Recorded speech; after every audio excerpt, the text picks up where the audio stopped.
After I was born and brought home from the hospital, I began processing sounds and words around me until about 6 months of age. As I continued to grow over the years, I was taught to speak mostly Spanish, not only in my household, but around my family members' households as well.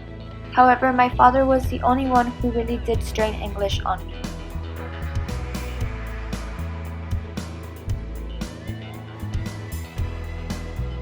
When I began elementary school, I was soon put into an ESL program to help improve my literacy in English. I personally felt very welcomed when I went to my ESL sessions. I knew that every time I went, I could read English faster and more fluently, which gave me a lot of confidence.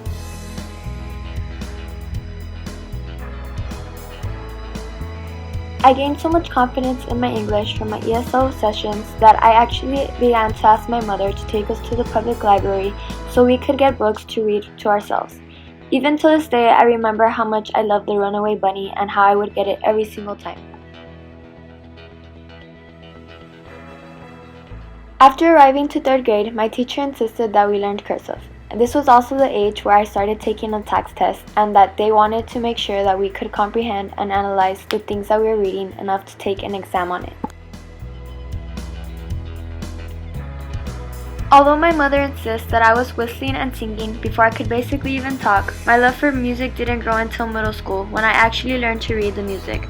For example, what each note was and how many beats it was worth. Throughout high school, literacy meant much more than just being able to read, write, or speak to my teachers. They expected us to analyze what we were reading, find the deeper meanings, and to make sure we are able to comprehend what the big picture was. For example, William Shakespeare is someone whose work we read a lot throughout high school. The terminology was hard to understand at first, but it became simpler with practice and became easier to analyze his work.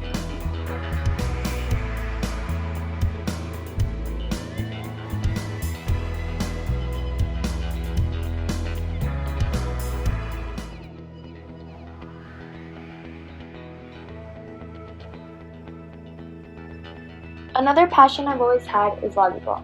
I learned the terminology for this much quicker because it's very hands-on and you have to know what's going on to have a sense of communication on the court with your teammates.